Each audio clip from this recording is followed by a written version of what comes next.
At this time and each evening at 6:45 Eastern Daylight Time, Columbia calls in its correspondents abroad for the reports of the latest developments on the diplomatic, economic, and battle fronts.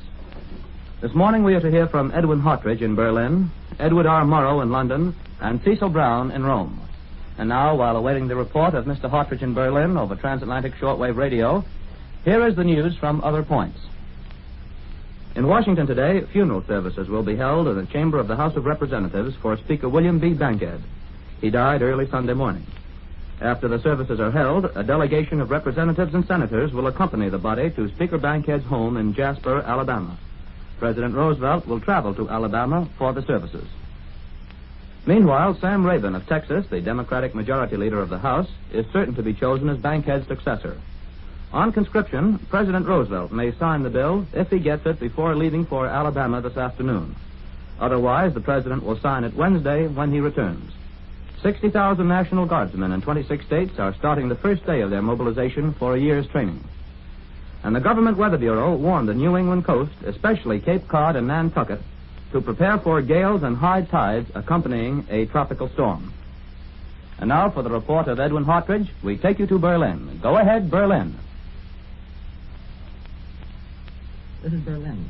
At dawn this morning, German bombers again roared off from their disguised airfields in France, Holland, and Belgium, and headed for the capital of the British Empire. And since this morning, there have been air battles over London and South England. But we have no further details at this moment. So whether today is going to be like yesterday, another great air attack, an air battle over London, we can't say at this moment. We have some further details about yesterday's air fighting. During an attack on the airfield at Lincoln, direct hits were scored on barracks, hangars, runways, since the latest day-on-day report.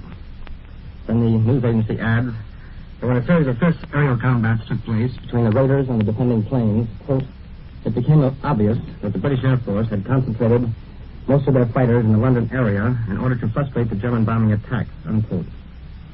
And the story continues that this concentration was confirmed by German bombers, which attacked Liverpool yesterday and met with little enemy fighter activity. However, this concentration of British fighter planes in the London area came as a surprise to the German High Command amidst the day. But the agency continues that it didn't halt the Germans from dropping their bombs on London. In 4 waves, they attacked the Albert and India docks, causing fires there. As for this side of the picture, last night before midnight, we had an air raid here. The Germans announced that British bombers were driven off by anti-aircraft fire before reaching Berlin, so all the raiders returned for home. And sometime after midnight, we had our second alarm, which lasted about 45 minutes. I was driving home, and when the siren started, I was forced to go into a shelter. Our air raid warden told us they heard some sounds of anti-aircraft fire. It was the first time that we have had 2 air raid alarms in one night in Berlin.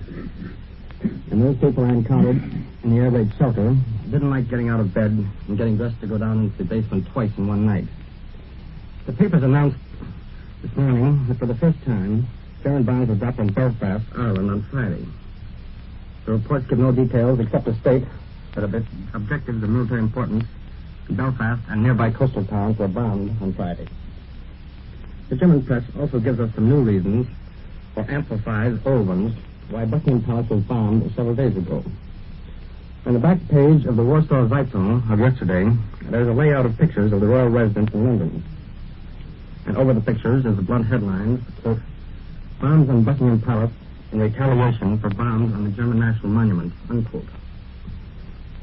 And another paper, Der Montag, has an editorial claiming that Buckingham Palace is situated in the midst of other military objectives in the heart of London.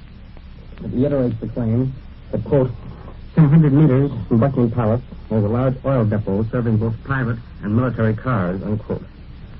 Then this paper says that the Victoria Station, which it describes as an important military transport station, is close to Buckingham Palace, while the new Air Ministry, the War Ministry, and other objectives of military significance are located nearby. The implication here is the German bombs were not aimed for the palace. There were other military targets in the area.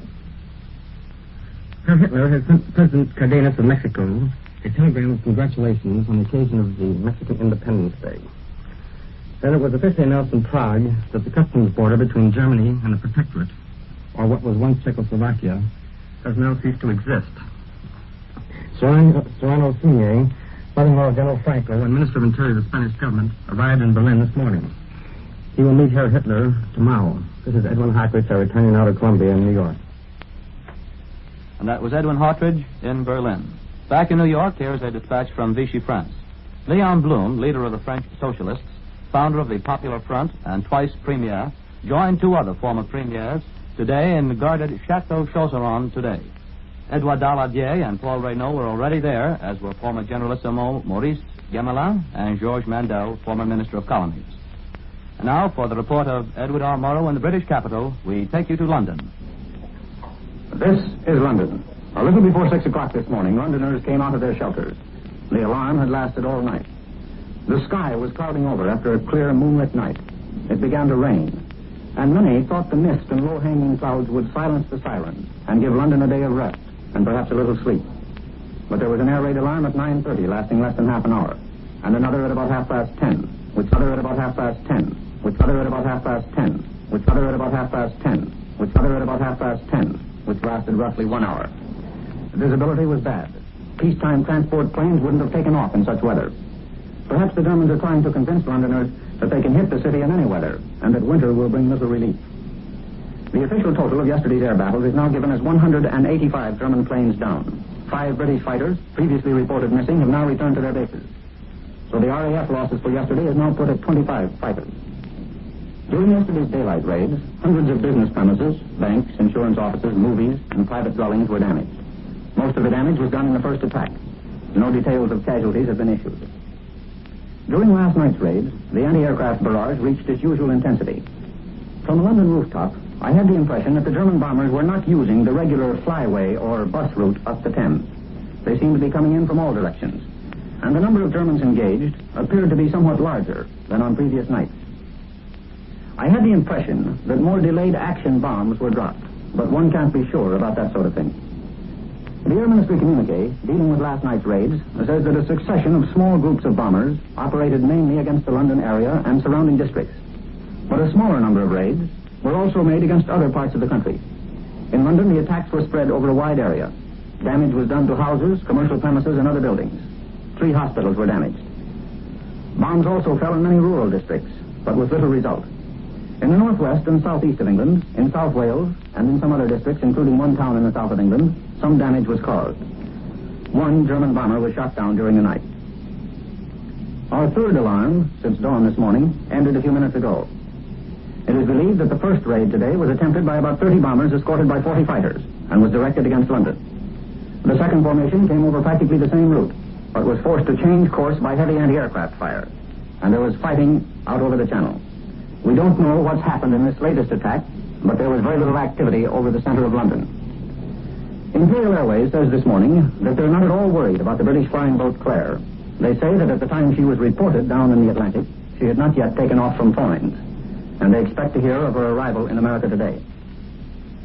London afternoon papers emphasize Berlin comment on the surprise at the heavy fighter concentrations encountered over London yesterday, and the admission from Berlin that their bomber escorts had a hard struggle.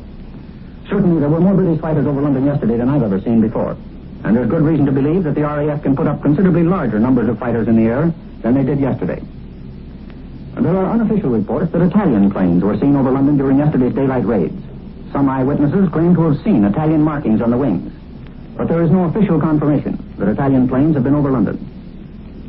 The German bombers appear to be devoting considerable time to the bombing of royalty. The Queen of the Netherlands lived for some time in a part of London which has been pretty heavily bombed. Last week, she moved to a little house on the outskirts. For 2 nights, bombs fell in the immediate vicinity of her new residence, and Queen Wilhelmina has now moved back to London, to a place where there is a good, deep air raid shelter. There is no fresh news about the invasion, aside from the Stockholm story, that a vast military zone has been created on the southwest coast of Norway.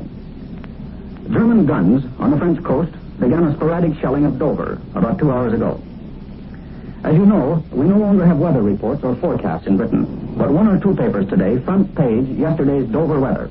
One paper captions its weather report as a notice to Channel passengers. I return you now to CBS in New York. And that was London. Back in New York, here is a dispatch from Bombay. In a 100-minute speech to the All-Indian Congress today, Mahatma Gandhi reiterated his determination not to embarrass Great Britain in her hour of trial but added that this restraint was not to result in the extinction of Indian aspirations for freedom. And next, Cecil Brown is ready to report the developments in the Italian capital. Go ahead, Rome. This is Rome. The Italians are pushing forward in their advance into Egypt. Troops and tanks, supported by strong aviation units, are driving ahead on the Cape Road along the Mediterranean. The Italian High Command announced an hour ago that fascist vanguards have occupied Sogum and pushed on beyond it. Sogum is 11 miles inside Egyptian territory. The war communique says that approximately 50 British armored cars and tanks have been destroyed. We are told that retreating British units have set fire to numerous supply deposits. Italian bombers and fighter planes appear to be raiding the British incessantly. The communique tells us that the British have suffered heavy losses from fascist air attacks. The Italians also report a naval success today. The communique says in the eastern Mediterranean, fascist motor torpedo boats have sunk a British submarine. An Italian air formation attacked a British cruiser. It's reported that the cruiser was hit squarely by a medium-sized bomb. An Italian air formation carried out air bombing attacks against an airport in Malta. The communique says the wrecked hits were stored on anti-aircraft batteries, sheds, and other equipment. It's reported a big fire was observed. The High Command says that the British fighters over Malta refused to engage the Italian fighter planes. Instead, the British attacked the Italian bombers. The communique says the dive bombers counterattacked, shot down one British fighter, and severely damaged another. All the Italian planes were reported straight. In East Africa, the communique says Italian planes bombed enemy sheds in the towns of Gaz Regeb in the Sudan. The British raided Assab, Massawa, Debaroa, Asmar, and Gura. All these towns are in Eritrea. The communique gives the results as 4 wounded, slight material damage. There is no further clarification today on relations between Italy and Egypt as a result of the invasion. An authorized source said today that Italy only has a sincere friendship for the Egyptian people. But it was pointed out the British used Egypt as a base to threaten Libya and Ethiopia. A more sober tone than usually marks the fascist press appeared today in the Rome newspaper Il Piccolo. The words came from Senator Angelo Bogatti, and he suggested calling a halt to the frequent use of the idea that the present Axis operations are a decisive phase. That, he said, is more of a desire than a reality. The German command, he said, knows very well that the destruction of British industries doesn't end the war, nor does the eventual departure of the royal family from London. General Bogatti said the fight will still be very hard and fierce because the British have offered no indication of giving up. Unquestionably, the general added, the Italian fight against the British Empire will be especially severe. A symbolic ceremony took place in the hometown of Marshal Rodolfo Graziani. A group of fascist women there presented to Marchesa Graziani a new battle flag which is to be sent on to the Marshal. The banner is to be used by Graziani when he conquers new territory in Africa. My personal guess is that this flag is the one to be raised over Alexandria. That is, if and when the Italians capture the British stronghold in Egypt. This is Cecil Brown in Rome. I return you now to CBS in New York. Once again, Columbia has brought you direct reports by transatlantic shortwave radio from our correspondents abroad. Today, Edwin Hartridge reported from Berlin, Edwin R. Morrow from London, and Cecil Brown from Rome. This is the Columbia Broadcasting System.